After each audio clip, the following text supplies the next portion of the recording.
Well, my name is Ariel Imber. And I taught colleges at UALR, OBU, Pulaski Tech, and led High Holy Day and other services for the congregation in Blytheville. May I be frank with you? Okay, all right.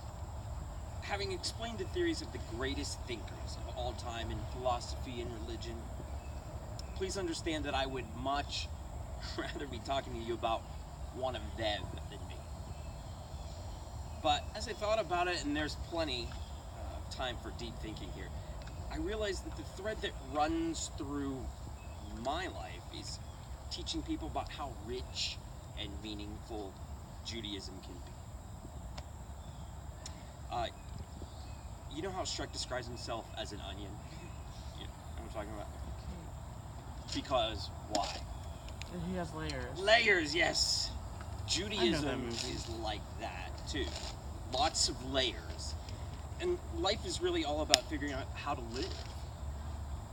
We're talking about philosophy, what people believe and why they believe it. It's fascinating stuff. Whether we know it or not, we each have a philosophy. You do. You do. Even you do. Yeah. And it begins to take shape while we're growing up. Parents, guardians do their best to give their children the keys to what they think is important. And this often becomes the road the kids travel. Or not. I chose a different path than the one my father wanted for me, and I never really felt accepted by it. I was born in Chicago on a chilly day in February 1938. Middle child and the only son of Dina and Dr. Elmer Imber.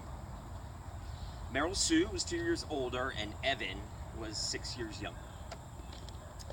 My parents named me Ariel, though 50 years later when I moved to Arkansas, I decided to go by my Hebrew name, Ariel. Because it turned out that the movie star Errol Flynn, who played, you all know Errol Flynn? Of course. Who he played? Robin Hood. Robin Hood, thank you, yes. He had spied for the Nazis, and I didn't really like that. Still, my mother always called me Ariel. I think having sisters helped me understand girls and realize that they should have the same opportunities as boys, especially in Temple.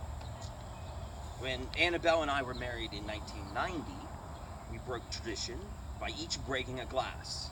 At most weddings, the man breaks the glass. The Shabbat,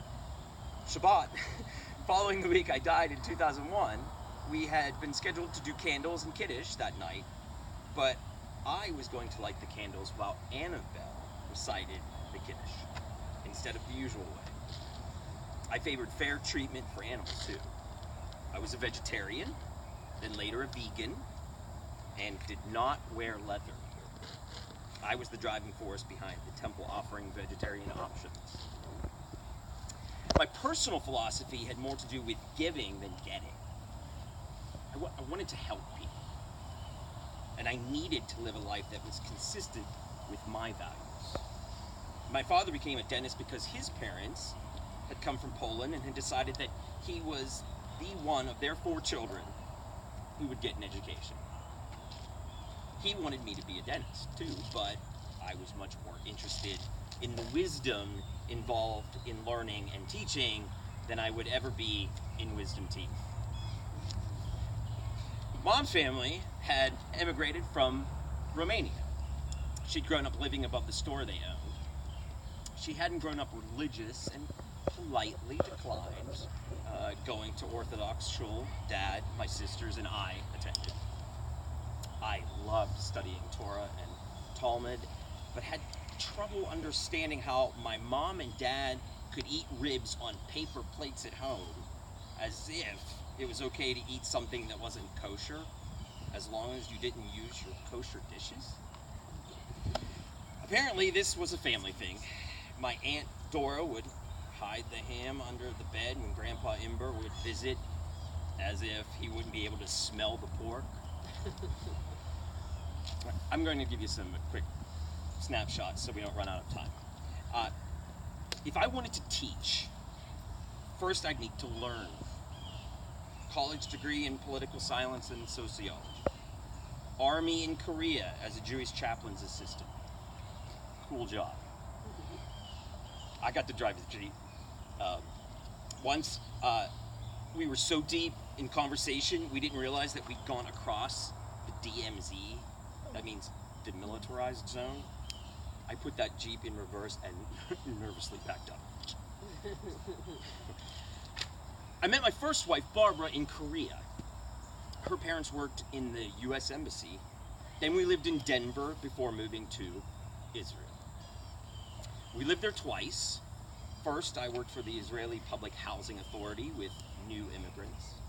Then later, in a moshav, a farming village where different farmers worked together called Kfar Daniel. Our family grew. We had 4 daughters and later 11 grandchildren, all of whom I adore equally. But the marriage ended in 1988. I got a master's in, imagine this, Jewish studies. That led to my spending 22 years working in various positions with B'nai B'rith, the world's oldest Jewish service organization. Then I came to Little Rock to head up the Jewish Federation of Arkansas. That move and some prodding by Jane Mendel brought me to Annabelle, who had converted a year before we met in 1989. I credit her with expanding my spiritual horizons beyond things Jewish. My biggest regret? That Annabelle and I never went to Israel together. She had always wanted to go with me since I had lived there. However, I happen to know that she's been there at least 4 times now, and she loves it. We shared our love of classical music, Jewish learning, and each other for 11 happy years, but sadly, I died of a heart attack at just 63. You know, a person's legacy, what others remember about them after they've died, may be best expressed in the lives they've influenced. My sister Evan appreciated my kindness when she was 5 for sneaking her 4 Oreos after she'd been sentenced to bed without dessert for committing some crime. And my grandchildren and I were extraordinarily close. They called me Grandpa with the beard. I would race home after school so they could hear stories about my trips out west or about my current batch of students.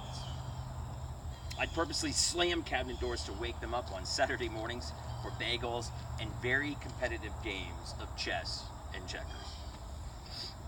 I also hope I was able to influence the many students in my classrooms over the years, just like you all are here as students today. What's your philosophy? And where will life take you? That's worth talking about. Thank you. Thank you very much.